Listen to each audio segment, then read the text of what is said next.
Thank you for joining us in our first talk of what we're calling the award spotlights. And this morning, I am very encouraged and very happy to be able to talk to Chanda Chungu, who is a friend, but also someone who's doing some very exciting things in society as an upcoming young man, but also who has great dreams and ambitions for the country of Zambia. So, Chanda, thank you so very much for joining us this morning for this talk and being able to share a bit about your experiences and how the award has impacted your life and your experiences so far. But before we get to that, the first question that I would kind of like to start with is, instead of me reading from a CV or a profile from LinkedIn, tell us about who Chanda Chungu is in your own words. If someone could describe you in a paragraph, how would you want them to describe you? And what are some of the things you'd like to highlight about you to people watching this? All right. Thank you. Thank you very much for having me. Privilege. Yeah. So basically, if someone had to summarize me in a paragraph, I think maybe they'll start by saying I'm a Christian, God-fearing person who practices law. So I studied law. That's what I did. And now I work at the University of Zambia, where I teach law, but I also represent various employees in the Zambian labor courts. And I've published a few books in that area of law as well. So in essence, a God-fearing lawyer and author, maybe. Fantastic. I like that. God-fearing, lawyer, publisher. It seems like our author and, author, yeah. Maybe future publisher. As someone else publishes my books. Fantastic. Okay, that's great. I'm glad to see, that you're working at the University of Zambia and obviously working with different organizations representing them when it comes to, I guess, labor law and employment side of things. That's your specialty. Now, outside of that, that's what you do. What are you passionate about as an individual? I'm sure there are many passions you have in life, but what are some of your career or life passions, and do they intersect in any way? Yeah, I think for me, my main passion is being able to help people in whatever way I can, especially vulnerable and disabled people. But the intertwining with the law is where I can help people in terms of their employment, which supports their livelihoods. A lot of people in Zambia get dismissed unfairly or wrongly. So helping them in that regard to get redress for that is where my passion is. And also linked to labor law is social security. That's the area of the law which supports employees when their income has been disturbed. So either through retirement or death or pregnancy or sickness, assisting them in that regard. So that for me is my primary focus. How can I assist and help others? Yeah. And that's essentially why I wrote books, so that people can know about their rights. In Zambia, we don't really have many books by the Zambians. It's not like other countries. So I thought if I write, more people would know about their rights. Oh, fantastic. So it seems like you've developed this very compassionate and empathetic passion for people and the vulnerable around you. How did you discover that? Did you always have that from growing up, or how did you end up finding that, man, this is what I'm passionate about and this will be my purpose? Yeah, I think for me, I've always had it because I've realized from a young age that I'm privileged in terms of the schools I've been able to attend and the experiences. But we live in a country that's largely impoverished. So you get those experiences doing community service at school. And even when I went to university, a lot of my friends who became my friends are from underprivileged backgrounds. So you got to see that other side. That nothing brought it more to light than teaching at UNZA. UNZA is basically 80 or 70, maybe let me say 80% people from truly underprivileged backgrounds. So those are people you teach every day, you interact with. Okay, so you speaking about, okay, I guess your work and your passion for the vulnerable and those less fortunate, and even the reason why you decided to go to UNZA provides a good segue into speaking about the award. Now, you have taken part in the Duke of Edinburgh International Award. Tell me, how did you encounter that? How did you end up taking part in it, and what levels have you achieved at the Duke of Edinburgh International Award? Yeah, so how I encountered the Duke of Edinburgh Award was when I went to do my sixth form at Chengelo Secondary School, the best school in Zambia, by the way, where I went to do my sixth form.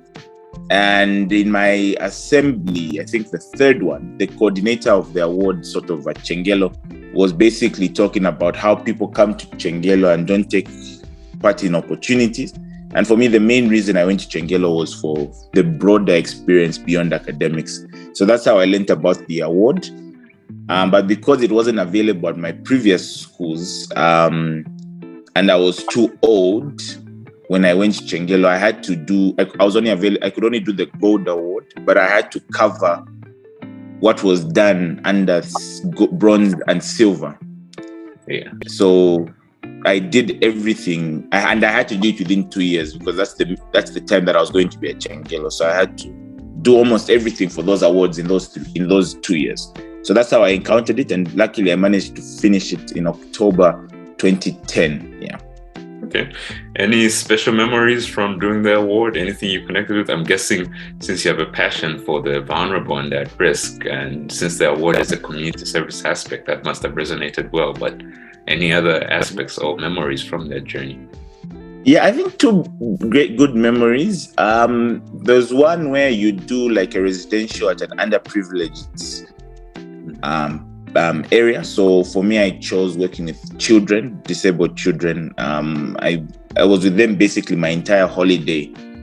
One of my holidays, and just getting to see people, different perspectives, eating what they eat, basically, and just appreciating what God has given me. But also, I think for me, my favorite from that particular experience was the lady telling me that we've had a lot of people from abroad and from privileged backgrounds come here, but she's never seen someone as humble as me, which I still remember to this day. Because a lot of people, it's difficult in those areas, in that particular place, because you have to contribute to the cleaning, taking care of babies, and so on. So that's something that I really enjoyed. And interestingly, I still go to that orphanage, and the lady who owns that orphanage, I offer her free legal services to this day. So the relationship has been maintained for 13 years ago now, 13 or 14 years ago. Yeah, so we still have a very good relationship. I still donate clothes. I still go there like a normal volunteer. So that's Kabwata Orphanage in Kabwata, Lusaka. And then my second memory is on a lighter note. It's canoeing across part of Lake Tanganyika, which was one of the most difficult things I've ever done. Yeah. But it was fun. Yeah. Fantastic. And I'm glad to hear that somehow through your experience in the award, you still have now this long-standing relationship with the Kabwata Orphanage and just serving and providing your skill set. So you did the award, you had a great experience, and it seems to have had an impact on your life. Is there any specific things that it impacted, whether in your career or university, or obviously it's impacted in your community service kind of work? What other areas has it impacted your life? In many ways, because, for me, given how I had to achieve the gold, I had to do a lot more than my friends whilst being in A-level, and A-level is Form 6 is quite a difficult year. There's some people who say A-level is even more difficult than the first or second year of university. So it's the first thing that it allowed me to do is to set a goal, plan for that goal, and be persistent in achieving that goal. Because there are often times where I was like, why am I doing this? You know what I mean? What's the whole point? Because it was a lot of work. Basically, for 2 years, I was doing the service component because I had to make up. Then if I just stick to my goal, You can achieve anything. Literally anything is possible. And then on top of that, I'm not the most physically able person. In fact, I have a problem with my leg. It's shorter than the other, so it affects my physical abilities. But there's a lot of physicality that is involved in these things. So I had to do the Lake Tanganyika experience, for example. I had to do all the other activities under the bronze and the silver, whilst with this ailment, so to speak. But you still manage to do it, and you still get through it. And all of those skills, when you come together, you experience a lot of challenges in life, and you just remember that if I was able to persevere and set myself a goal through that, then that's fine. So even with the objectives that I've set myself in my career, in terms of my writing, you set yourself goals and you say, I'm going to persevere. But very importantly, it allows you to set high goals rather than just average goals. So for me, my goal was gold, and most people told me it would be impossible, but we ended up doing it. So that's where I think I draw strength, that if I was able to do that, then there's nothing really that you can't do. Yeah. That's fantastic, and thank you for sharing that. Was the award a useful thing to use on your CV or university applications in any way? Did it have an impact in your life in that way? Yeah, definitely. Definitely. So so initially when you're doing these things, for me, I wasn't doing it to have it on my CV. I was doing it because I knew it would have a long-term impact. But anyway, it's there on your CV, so it's there. So when I was applying for my master's and scholarships, they ask you about it. So it aids, because a lot of the scholarships after undergraduate look to your character as well, not just your marks. So your marks have to be good, but you also have to have good character. So a lot of my scholarships that I've obtained, that has been helpful. No, that's fantastic to hear that it's also helped you when it comes to scholarships and work and CV. So my thing, obviously, you are Zambian, like you said. Obviously, you had the privilege of going to a school that offered the award, but also you've had the privilege of having the benefits of the award, using whether it's skills like resilience, perseverance, your decision making through all those experiences. But now, obviously, as you know, you and I we chat from time to time, and you see what we're doing as the award in Zambia, and we're trying to grow this to offer more young people across Zambia the opportunity to take part in the award. What would be your advice to young people, about, as the award comes closer to their doorstep, about taking part in it? The main thing that I would say is for people who are maybe considering or not sure about the award, you always have to start off by thinking, where do you see yourself in 10 or 15 years? What kind of person do you think you will be? And the award basically allows you to get to know yourself, because there are also moments during the award where there's a lot of time to think about what's the impact of what you're doing, where you're going to be headed.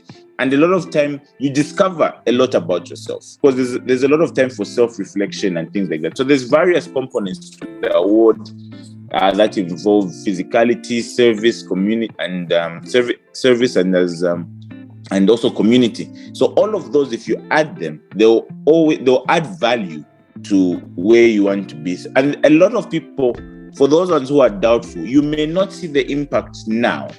Okay, you may not see the impact now, but everything that you do at this stage adds something to your life. So that's the advice that I would give and say everyone should have the opportunity to do this. And lastly, you wouldn't want to regret. I go back to my first assembly when I was at Chengelo, my very first, I think it was my second assembly actually, where the teacher read a letter from a former Chengelo student who had left years ago, saying that now in my life, I regret not doing so many things at Chengelo. I wish I did them at the time, I didn't. And for me, that touched me, because if the opportunity has presented yourself, better you take advantage of it. Whether it works out or doesn't work out, there's always something that it will add to you that will be of benefit to you going forward and to who the person you want to be. That's what I would simply say. Yeah. I like that. And I think it's a good point to end off on, where, basically saying, one of my favorite sayings, and one thing I live my life by, is the saying "carpe diem," which is literally seize the moment. Seize the day. Seize the moment, and like you said, it may not have an impact now, but it's definitely going to add to your life later on. So, well, thank you very much, for your time. I know your time is precious, busy in your different roles and hats that you wear. But I hope, hopefully as someone who's going to be, someone who's watching this and listening to your experience, they'll be inspired and they can aspire to see what you're doing when they see you, whether it's your books or they see, they encounter you when they come to UNZA as a young Zambian. They'll be inspired to know that it's not just about the academics, but it's also about your non-formal educational development and the essential skills like, perseverance, resilience, and all these other things that also matter and make up a successful individual at the end of the day. So yeah, that's really what I wanted to say and then speak about with you today. I don't know if you have any final words before we end it, but yeah, that's it. Yeah, I think just the final word that I would say is the Duke of Edinburgh Award opens doors to things that you may not even realize. So I'm not just talking about the common doors that getting scholarships and things like that, but it also opens doors in terms of how you create relationships with one another. Like for me, the partner that I had during my Duke of Edinburgh Award was someone that I wasn't particularly close to during my time in Chengelo, but 3 or 4 years ago, he needed assistance, he needed help with something. We were able to help him, and it opened doors for other things as well. So there's many things that it can do for you, but the most important is what it does for you internally and the person that you want to become. And for me, that's what I'll always be grateful to the award for. Yeah. So that's the last thing that I would say. And as you've said as well, carpe diem, seize the day. Like you have to make the most of the opportunities that have been presented before you. And for me, in addition to that one is another saying, amat victoria curam. Victory loves preparation. Every opportunity that you take is preparing you for something. Every opportunity, whether it's good opportunity or a bad opportunity, there's always something that you can take from every opportunity. And if you take this one, trust me, it will prepare you for victory wherever you'll be headed in life. That's the last thing I'd say. Chanda Chungu, thank you so much for your time. We'll definitely be following your story closely and, looking forward to seeing how you continue to help us champion this mission of helping more Zambians take part in the Duke of Edinburgh International Award. But thank you for joining us this morning.